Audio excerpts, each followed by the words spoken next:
Mereka tuh maunya gimana, visi misi mereka seperti apa, kemudian mereka punya novelty atau kebaruan apa untuk daerah kita.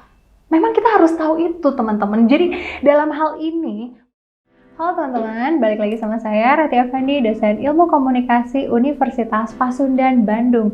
Selamat datang kembali di channel saya, di mana teman-teman akan lebih tahu, lebih ngerti, dan lebih paham tentang segala sesuatu yang berkaitan dengan ilmu komunikasi. Tentu saja dengan cara yang menyenangkan dan pastinya akan bikin teman-teman semua auto ngerti. Nah teman-teman, video-video yang saya buat ini semata-mata bukan hanya orang-orang yang lagi sekolah ilmu komunikasi aja, tapi untuk seluruh umat manusia di muka bumi ini, karena selama kita hidup kita nggak bisa lepas dari yang namanya komunikasi.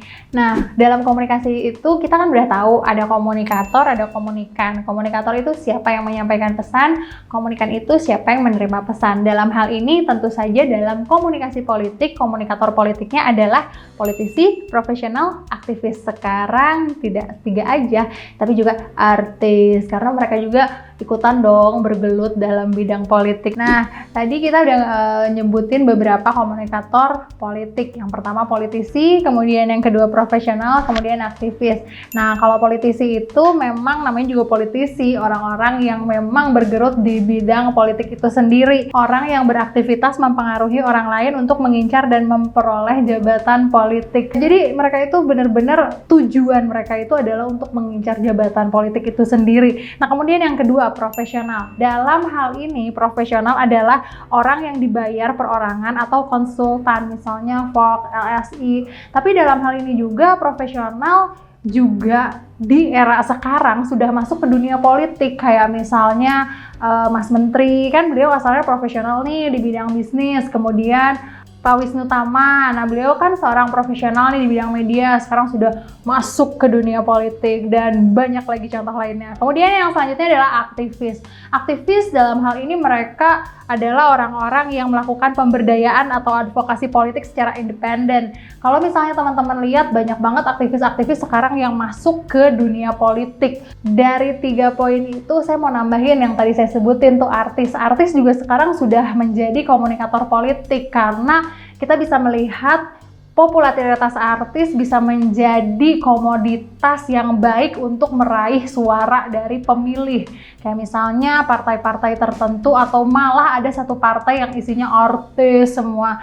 Dan thanks God itu partai naik walaupun mereka tidak mendapatkan jabatan strategis di DPR. Nah kemudian komunikator politik lainnya kita bisa sebut saja tokoh masyarakat, elit, sampai penyambung lidah.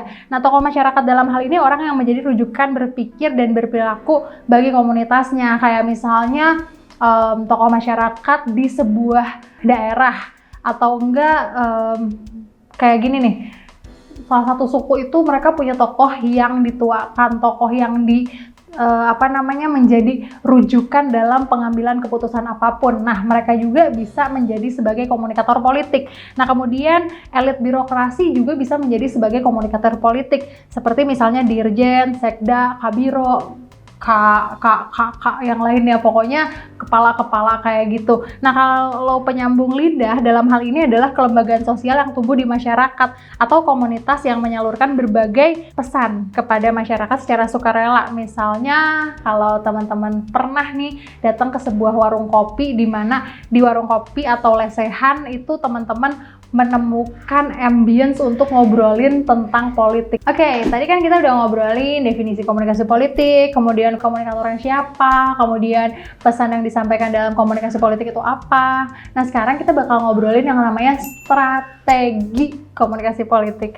Ada yang namanya propaganda, kemudian public relations, sampai political marketing. Dalam hal ini, kalau misalnya teman-teman bertanya-tanya propaganda itu seperti apa, public relations seperti apa, sampai political marketing seperti apa, nanti saya jelasin dulu. Kita ngobrolin dulu pemainnya dalam komunikasi politik. Dalam hal ini, pemain dalam komunikasi politik yang pertama adalah tentu saja pemerintah.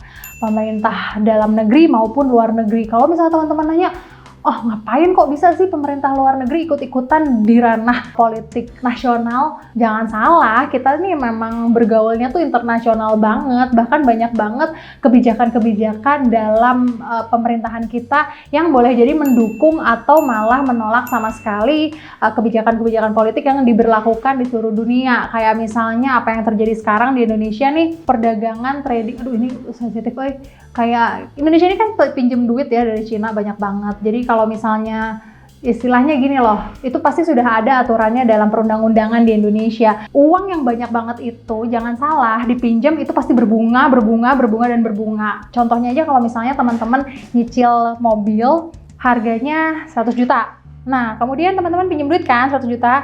Nah, pas mau ngebalikin itu berbunga. Dan kalau teman-teman nggak bisa bayar, they going to take your car. Nah, sama halnya dengan apa yang terjadi di negara kita ini, di Indonesia. Pinjam duit banyak. Terus bayar. Taunya nggak kebayar. Ya, in the end, mudah-mudahan nggak terjadi. Ya, kita harus bisa bahasa Cina. Nah, kemudian para pemain lainnya yakni partai-partai politik ini berlaku untuk negara demokrasi seperti kita Indonesia. Kalau misalnya teman-teman punya kemampuan tata negara yang lebih bagus dari saya, mungkin teman-teman akan bisa menyebutkan siapa sih peserta dalam komunikasi politik selain partai-partai ketika ada dalam sistem negara yang berbentuk kerajaan. Selanjutnya pemain dalam politik yakni kelompok kepentingan. Kalau kelompok kepentingan, I don't have to tell you, kayaknya teman-teman juga udah kebayang kelompok-kelompok yang memiliki kepentingan-kepentingan itu seperti apa dan bagaimana sepak terjang mereka menjadi peserta dalam komunikasi politik. Nah, kemudian LSM tentu saja, NGO tentu saja. Yang selanjutnya adalah militer. Di Indonesia sampai saat ini tidak ada larangan untuk militer tidak boleh bergabung dalam dunia politik. Nah, kita ngomongin Harold Laswell dalam propaganda. Di sini ada giumnya, yakni who say what to whom, which channel, and with what effect. Tentu saja yang tadi di awal kita udah bahas, siapa mengatakan apa, terhadap siapa, dengan cara apa, dan efeknya apa. Tentu saja tadi saya udah nyebutin yang namanya strategi komunikasi politik. Yang pertama itu propaganda. Propaganda dalam hal ini adalah istilah netral menyebarluaskan atau mengusulkan suatu ide to disseminate or propagate an idea.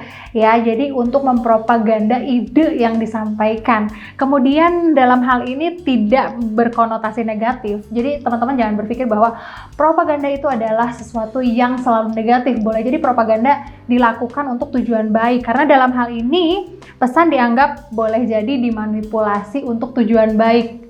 Kalau misalnya saya bilang tujuan baik dalam hal ini adalah white lie, berbohong untuk kebaikan, walaupun tetap aja jatuhnya bohong. Intinya kalau kita ngomongin propaganda adalah memanipulasi sesuatu untuk tujuan tertentu. Tujuan kita apa? A, B, C. Ternyata pesannya atau kenyataannya tidak sesuai dengan harapan kita. Gimana nih supaya sesuai dengan harapan kita? Ya kita modifikasi itu pesan supaya sejalan dengan apa yang kita inginkan, yaitu namanya propaganda. Tentu saja tujuan dari propaganda adalah mengelola sikap orang, kelompok, atau institusi sampai mode partisipasi secara personal. Jadi balik lagi, tujuan kita itu maunya apa? Untuk apa? Mau gimana? Kalau realitanya tidak sejalan, dimodifikasi supaya sejalan dengan apa yang kita harapkan. Propaganda di era modern yang sekarang ini kita sering melihat ada dalam penataan sosial sesuai perubahan teknologi. Perubahan teknologi dalam hal ini yang dulunya kalau misalnya kita lihat menghubungi orang itu harus melalui telepon ya. Kalau kita flashback nih ya, zaman dulu kita nih nggak bisa instantly nyambung ke orang yang dituju. Kayak misalnya teman-teman nih ada yang hidup di era-era 90-an, di zaman orang-orang pada belum semuanya punya handphone. Kita nih ketika ngedial itu masih ada kesempatan untuk meng-cancel kita mau nelpon apa enggak. Jadi kalau misalnya kita punya keberanian cuman sampai ngedial, baru sampai misalnya nomor teleponnya 2013737 baru 201, nyali aku hilang nih, tutup lagi tuh masih bisa. Kemudian nyali selanjutnya diuji ketika diangkat ternyata sama bapaknya. Halo, Om, bisa bicara dengan A, B, C. Nah, itu ada barrier selanjutnya. Gimana kalau bapaknya nggak suka sama kamu, terus udah gitu bapaknya langsung bilang, nggak ada, lagi tidur atau nggak lagi belajar, nggak boleh diganggu dan lain sebagainya. Kalau sekarang ya teknologi udah jalan, apalagi teknologi komunikasi nih yang lagi kita obrolin, kamu mau nelpon itu tinggal klik namanya dan langsung nyambung ke orangnya. Dalam hal ini propaganda di era modern sama halnya seperti yang tadi kita obrolin, dari telepon yang di dial pakai jari sampai yang langsung klik ke orangnya, tentu saja propaganda disesuaikan dengan teknologi yang ada. Kayak misalnya teman-teman pernah ngelihat kan hoax, teman-teman pernah kan ngelihat fakta yang disembunyikan seperti apa. Sederhana aja kayak misalnya orang tuh kayak menampilkan sisi kalau gue tuh sibuk, kalau gue tuh nggak bisa diganggu, kalau gue tuh super person gitu loh. Contoh sederhana propaganda yang dilakukan oleh seseorang adalah, teman-teman masih inget kan ketika saya ngebahas yang namanya dramaturgi, panggung depan, panggung belakang, front stage, backstage yang sengaja dibuat oleh individu untuk membuat citra tertentu. Nah, kurang lebih mirip. Kayak misalnya gini, realita kita itu sebenarnya tidak sibuk-sibuk banget. Kita nih leha-leha, santai. Tapi kan karena kita ingin dinilai oleh orang lain, misalnya ini contoh aja, kita nih pengen dinilai sama orang lain bahwa kita nih super person banget, sibuk banget, nggak bisa diganggu. Akhirnya nggak 2 jam sekali kita tuh instastory lagi apa kek, lagi bikin apa, nyalain laptop kek, nyalain apa penggorengan kek, apa pokoknya segala sesuatu yang akan membuat pesan yang ingin disampaikan itu sejalan dengan kemauan kita. Kemudian propaganda di era modern, kalau dulu dilakukan dengan paksaan, kekerasan ya, kalau di era modern ini dilakukan dengan argumen dan persuasi. Persuasi dalam hal ini kita tidak merasa sedang dipersuasi, kita tidak merasa sedang diajak, kita tidak merasa sedang dimasuki isme-isme. Dengan apa caranya? Ya dengan film-film yang ada, ya dengan bagaimana cara berita disampaikan, ya bagaimana dengan kebijakan-kebijakan yang ada di pemerintah disampaikan kepada masyarakat. Caranya ya dengan yang tadi saya bilang, ya film-film lah, ya gerakan-gerakan lah, yang tidak gerakan-gerakan yang terlihat tidak memaksa kita untuk memilih, kayak misalnya acara baik tuh bla bla bla, road to kemana gitu yang diselenggarakan oleh partai A, partai B atau NGO A, LSM A atau siapapun itu, ya tujuannya untuk mempropaganda kita secara halus. Ada beberapa teknik propaganda. Yang pertama, saling mengata-ngatai. Teman-teman masih ingat nggak sih waktu zaman-zaman pemilu ya, yang pendukung paslon A ngata-ngatain paslon B, yang paslon B ngata-ngatain paslon A, terus aja mereka. Nah, itu salah satu teknik propaganda yang sangat-sangat klasik. Kemudian yang kedua, teknik propaganda adalah membesar-besarkan hal yang biasa aja gitu ya. Kayak misalnya paslon A ini ngobrol sama pedagang kaki lima, itu tuh dibesar-besarkan. Wah gila nih paslon A ini sangat peduli sama pedagang kaki lima.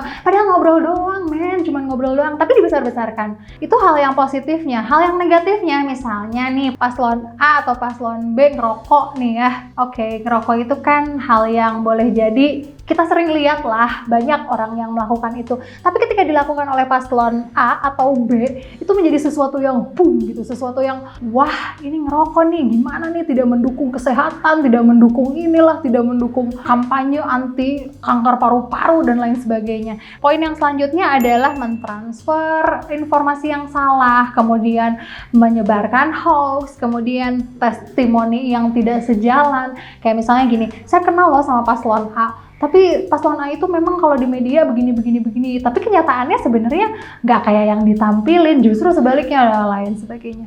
Oke, gimana teman-teman? Udah pada ngerti kan? Saya harap teman-teman masih penasaran, masih pengen ngobrol, masih pengen nanya-nanya nih tentang komunikasi politik ke saya. Silahkan isi kolom komentar di bawah ini. Jangan pernah lupa like, share, dan subscribe video-video dari saya. Mari kita sebarkan virus kebaikan ke seluruh dunia supaya kita semua auto ngerti. See you!